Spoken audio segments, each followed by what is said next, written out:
नमस्कार, स्वागत है आपका ईटी नाउ स्वदेश पर। आप देख रहे हैं गुड मॉर्निंग स्वदेश। मैं हूं आपके साथ अशेषा अध्वर्यु और अगले आधे घंटे में हम आपको बताएंगे ग्लोबल बाजारों से क्या संकेत निकल कर आ रहे हैं। इसी के साथ खबरों के दम पर कौन से स्टॉक्स फोकस में रहेंगे, नतीजों पर भी नजर डालेंगे, ब्रोकरेज रिपोर्ट्स पर, और हमारे साथ मेहमान जुड़ेंगे जो आपको ट्रेडिंग आइडियाज देंगे इक्विटी और कमोडिटी मार्केट में। सबसे पहले गिफ्ट निफ्टी पर नजर डालते हैं। करीब 20 अंकों की तेजी के साथ 25,240 के आसपास गिफ्ट निफ्टी। पॉजिटिव ओपनिंग के संकेत भारतीय बाजारों के लिए निकल कर आ रहे हैं, लेकिन एशियाई बाजारों की बात करें तो काफी मिला जुला कारोबार यहां पर दिखा है। निकाय जापानीज मार्केट कल बंद थे, आज करीब 1% की तेजी दिखी है। और अमेरिकी बाजारों की बात करें तो दूसरे दिन लगातार वहां पर तेजी दिखी है और रिकॉर्ड ऊंचाई पर सभी मेजर इंडिसेस अमेरिकी बाजार में। डाउ जोन्स की बात करें तो आधे % की तेजी दिखी, करीब 200 अंकों की तेजी डाउ जोन्स में कल के ट्रेडिंग सेशन में दिखी। नैस्डैक 0.9% ऊपर, वही S&P 500 में भी करीब 0.8% की तेजी कल के ट्रेडिंग सेशन में दिखी। सभी इंडिसेस रिकॉर्ड ऊंचाई पर। टेक्नोलॉजी शेयरों में कल अच्छी खासी तेजी दिखी, जिसके चलते अमेरिकी बाजारों में भी इम्पैक्ट दिखा। एनवीडिया के स्टॉक में करीब 2.5% की तेजी कल के ट्रेडिंग सेशन में दिखी। लेकिन यूएस स्टॉक फ्यूचर्स की बात करें तो आज सुबह फ्लैट कारोबार है, ज़्यादा कुछ एक्शन वहां पर नहीं दिखा। याद रखें, तिमाही नतीजे आने शुरू हो चुके हैं। भारतीय बाजारों में ही नहीं बल्कि अमेरिकी बाजारों में भी कई सारे नतीजे आ जाएंगे। बैंक ऑफ अमेरिका, गोल्डमैन सैक्स, सिटी ग्रुप, ये 3 इंपॉर्टेंट कंपनियां हैं जिसके नतीजे आ जाएंगे, जिसका इम्पैक्ट अमेरिकी बाजारों पर दिखेगा। और इसी के साथ रिटेल सेल्स का डेटा और फेड ऑफिशियल्स से क्या कमेंट्री निकल कर आती है, उस पर भी सबकी नजर रहेगी। यूरोपियन बाजारों की बात करें तो वहां पर भी अच्छा कारोबार कल दिखा। फुटसी 0.5% की तेजी, आधे % की तेजी के साथ बंद हुआ। टैक्स में 0.7% की तेजी दिखी। वही फुटसी की बात करें तो सभी यूरोपियन बाजारों में भी कल के ट्रेडिंग सेशन में अच्छा कारोबार था। लेकिन कमोडिटीज पर नजर डालते हैं। ब्रेंट क्रूड यहां पर करीब 3% की गिरावट ओवरनाइट दिखी। याद रखें, कल सुबह जब हमने शो किया था $78 पर बैरल के आसपास ब्रेंट क्रूड था और एक दिन में करीब 3 से 4% की गिरावट। अब ब्रेंट क्रूड करीब $75.2 पर बैरल के आसपास। ओपेक ने डिमांड आउटलुक कम किया है, जिसका इम्पैक्ट ब्रेंट क्रूड प्राइसेस पर दिखा है। इसी के साथ सोने की बात करें तो सीमित दायरे में कारोबार, करीब $2,660 पर आउंस के आसपास सोना। तो वहां पर रिकॉर्ड ऊंचाई इसके बाद ज्यादा कुछ एक्शन पिछले 10-15 दिनों में नहीं दिखा। इसी के साथ एफआईआईज और डीआईआईज का एक्शन कैसा रहा, उस पर भी नजर डाल लेते हैं। एफआईआईज ने कल करीब 3,800 करोड़ की बिकवाली की। याद रखें, 11वें दिन लगातार एफआईआईज की कल बिकवाली दिखी और 11 दिनों में 75,000 करोड़ के शेयर्स उन्होंने बेचे हैं। लेकिन डीआईआईज फिर एक बार खरीदारी कर रहे हैं, करीब 2200 करोड़ की खरीदारी कल दिखी। इंडेक्स फ्यूचर्स में 160 करोड़ की खरीदारी, इंडेक्स ऑप्शंस में 6,500 करोड़ की बिकवाली कल दिखी। स्टॉक फ्यूचर्स की बात करें तो 280 करोड़ की बिकवाली, वहीं स्टॉक ऑप्शंस में 3,740 करोड़ की बिकवाली कल दिखी। लेकिन आज बाजार पर कौन से लेवल्स पर अपनी नजर रखनी चाहिए, ये बताने के लिए हमारे साथ डिम्पी जुट चुके हैं। Dimpy, good morning. बताएं आज बाजार पर क्या रणनीति बनानी चाहिए? गुड मॉर्निंग आशीषा, अगर आपको मेरी आवाज आ रही है तो मार्केट के अंदर इस समय की स्थिति ये कहती है कि थोड़ा देख के आपको ट्रेड इसमें करना चाहिए, क्योंकि जैसे हमने कल भी आपको बताया था कि मार्केट के अंदर एक बेस तो बन चुका है। ये बेस अब तेजी का हो सकता है, ये base consolidation plus positive consolidation का होगा जरूर, और बाजार चल भी सकता है। देखिए, कल इंपॉर्टेंट लेवल्स क्या थे, मैंने नोटिस कराए थे, वो थे 24,800 होते 50,800। अब आप कल जब अच्छा चल के आए, और कल हमने बैंक निफ्टी सुबह सुबह प्लस भी करवाई लोगों को, तो बैंक निफ्टी के अंदर कल अच्छा ट्रेड भी बना और कल 3-4 शेयर बैंक निफ्टी के अच्छे मूवमेंट भी देखे गए। तो कहने का मेरे मतलब ये है कि दोनों ने अपने न केवल लेवल्स को प्रोटेक्ट किया, बल्कि एक नए लेवल्स पे मार्केट को ले आए। जैसे कि देखेंगे आप, 51,500 कल ही कल बैंक निफ्टी ने पार किया, 51,800 कल ही कल में टेस्ट भी कर दिया। तो इतनी स्पीड थी कि दोनों लेवल्स जो क्रिटिकल इंपॉर्टेंट रेजिस्टेंस लेवल थे, वो मार्केट ने कल ही कल में टच कर दिए बैंक निफ्टी के पॉइंट से। अब आते हैं निफ्टी के पॉइंट से। निफ्टी ने कल 25,000 के ऊपर क्लोजिंग दी, ना केवल 25,000 के ऊपर क्लोजिंग दी बल्कि 25,150 के आसपास क्लोज करके उसने आज 25,200 को गैप के साथ तोड़ देगा। तो उसने भी 2 दिन के अंदर 2 इंपॉर्टेंट रेजिस्टेंसेस को वापस से ब्रेक कर दिया। एक है 25,000 का और एक है 25,200 का। दोनों के अंदर शॉर्ट कवरिंग हुई। इसका मतलब जो तेजी वाले और मंदी वाले सौदे ओपन लेके खड़े थे, उसमें से जो झुकना पड़ा वो मंदी वालों को झुकना पड़ा। उन्होंने अपने सौदों को कटवा दिया और वो ठीक ठाक क्वांटिटी में तो नहीं बोलूंगा, बट हाँ उन्होंने क्वांटिटी अच्छी थी देके सौदों को कटवाया और मार्केट रिदम के अंदर आ गया। मार्केट ने पूरे इस प्रोसेस के अंदर एक काम अच्छा किया, अपना बेस काफी स्ट्रॉन्ग कर लिया।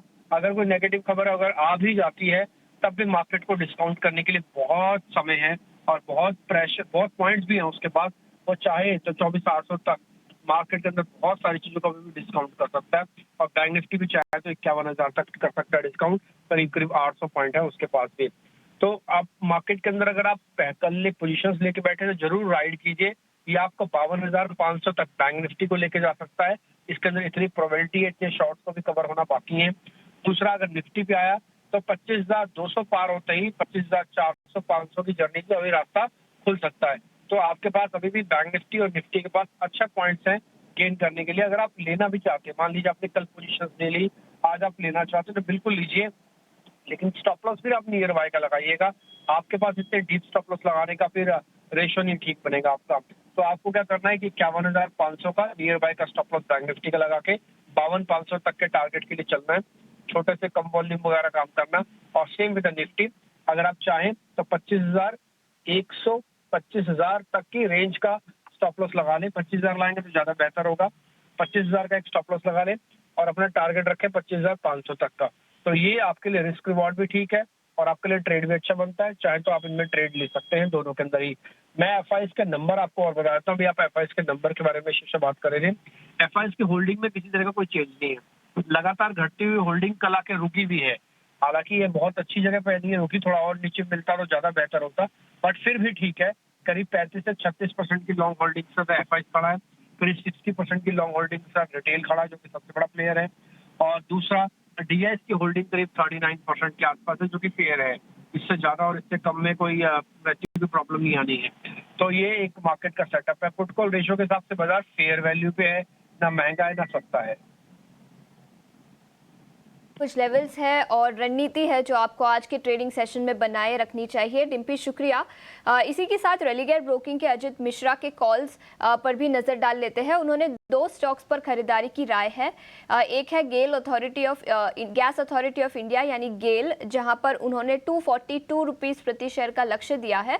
गेल पर खरीदारी की राय, 226 का स्टॉप लॉस। और इसी के साथ आईटी सेक्टर से टेक महेंद्र, यहाँ पर भी उन्होंने खरीदारी की राय दी है।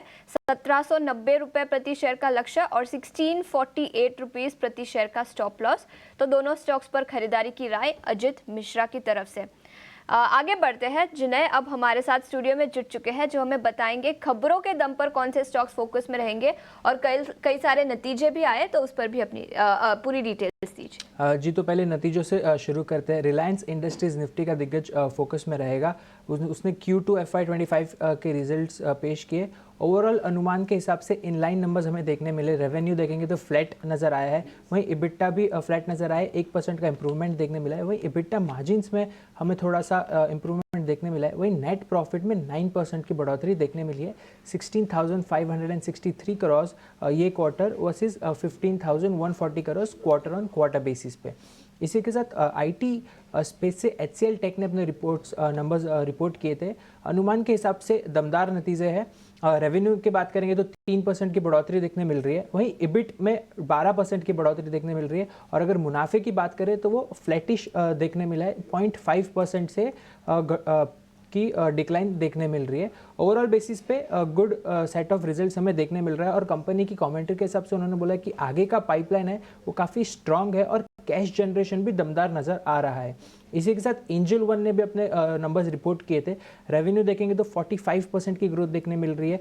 एबिटा में 51% की ग्रोथ। और वही मार्जिन्स में देखेंगे तो 44.4% वर्सेस 42.3%। तो एक एबिटा मार्जिन्स में भी इंप्रूवमेंट हमें नज़र आ रहा है। इसी के साथ कंपनी ने अपना क्लाइंट बेस रिपोर्ट किया है 2.75 करोड़ का, जिसमें क्वार्टर ऑन क्वार्टर बेसिस 11% का इंप्रूवमेंट देखने मिला है। इसी के साथ अभी हम दूसरे खबरों वाले शेयर्स पर नज़र डालते हैं। जाइडस लाइफ साइंस फोकस में रहेगा। जाइडस और ICMR में फेज़ 2 प्रूफ ऑफ कॉन्सेप्ट का ट्रायल शुरू किया है। ये जो है एक ड्रग के लिए होगा जो सिकल सेल डिजीज़ के लिए इस्तेमाल की जाती है।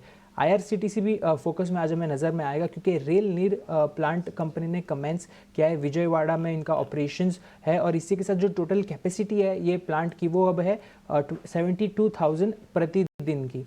इसी के साथ JSW इंफ्रास्ट्रक्चर भी फोकस में रहेगा। कंपनी को एक लेटर ऑफ इंटेंट मिला है MMB से, महाराष्ट्र ऑफ मैरीटाइम बोर्ड से, जहाँ पे ये डेवलपमेंट करेंगे, ऑपरेशन मैनेजमेंट और मेंटेनेंस करेंगे एक ऑल वेदर मल्टीपर्पज़ पोर्ट का।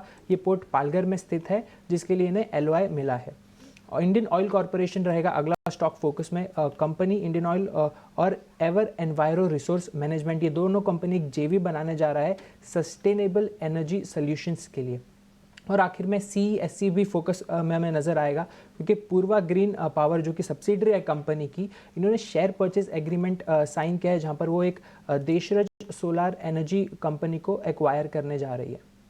बिल्कुल, तो कई सारी कंपनियां जो आज नतीजों के दम पर और बाकी खबरों के दम पर फोकस में रहेगी। जिन्हें शुक्रिया पूरी डिटेल्स के साथ हमारे साथ जुड़ने के लिए। इंडस्ट्रीज के नतीजे आए थे तो कई सारे ब्रोकरेज रिपोर्ट्स उस पर आई होगी और इसके अलावा भी कई सारे स्टॉक्स हैं जो ब्रोकरेज रिपोर्ट्स के दम पर आज फोकस में रहेंगे। वरुण अब हमारे साथ स्टूडियो में जुड़ चुके हैं। वरुण, गुड मॉर्निंग, बताएं। Good morning Ashisha. तो जैसे कि आपने रिलायंस का जिक्र किया, तो इनफैक्ट रिलायंस और डीमार्ट जिसके रिजल्ट्स आए, इनको देख के एक चीज समझ में आती है कि रिटेल में थोड़ा स्ट्रेस है, क्योंकि ब्रोकरेज हाउस भी यही हाईलाइट कर रही है। शुरुआत करता हूँ, नुआमा की रिपोर्ट है। रिलायंस में खरीदारी की सलाह है, प्राइस टारगेट 3650 का दिया है। इनका कहना है कि स्ट्रॉन्ग प्रॉस्पेक्ट्स है आगे के लिए, लेकिन ये क्वार्टर जो था वो थोड़ा बहुत डिफिकल्ट था। एबिटा बीट जो है वो 1% के आसपास आया और खासकर O2C और डिजिटल सेगमेंट जो है वहाँ से परफॉर्मेंस अच्छा देखने मिला है। वहीं सिस्टमैटिक्स की भी एक रिपोर्ट है, इन्होंने अपग्रेड किया स्टॉक को, प्राइस टारगेट भी बढ़ाया है, 3050 से बढ़ा के 3145 का किया है।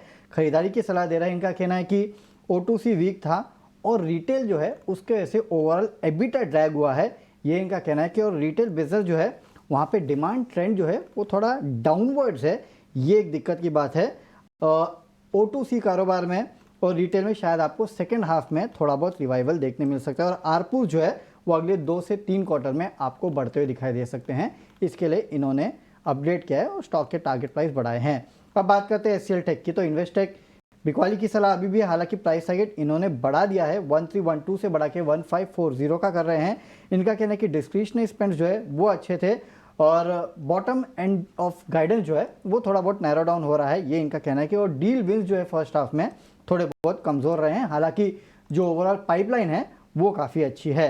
मारुति HSBC की रिपोर्ट है और यहाँ पे खरीदारी की सलाह है, प्राइस टारगेट 14,500 का दिया है। अब इनका कहना है कि नवरात्रि में अगर आप देखेंगे तो पैसेंजर व्हीकल्स की ओवरऑल जो बिक्री है वो थोड़ी बहुत म्यूटेड रही है और साल दर साल केवल 3% के आसपास की बढ़ोतरी है। टू व्हीलर पे भी इनका कहना है कि यहाँ पे करीब 12% के आसपास की बढ़ोतरी देखने मिली है नवरात्रि में, जो कि उम्मीद के मुताबिक ही है। तो इन्वेंट्री बिल्टअप जो हुआ था उसका थोड़ा बहुत इंपैक्ट देखने मिला है, लेकिन हाँ वैल्यूएशंस अच्छे हैं, इसके लिए अभी भी खरीदारी की सलाह दे रहे हैं। वहीं JSW इंफ्रा पे नुआमा की रिपोर्ट है, कवरेज की शुरुआत की है, 390 के प्राइस टारगेट ये दे रहे हैं। इनका कहना है कि पोर्ट ऑपरेटर में अगर आप देखेंगे तो एक तो इंडस्ट्री अच्छी ग्रो कर रही है और ये second largest private port operator है, तो जो इंडस्ट्री ग्रो हो रही है उसका भरपूर फायदा जो है इस कंपनी को मिलेगा और फाइनेंशियल परफॉर्मेंस कंपनी का काफ़ी बेहतर है।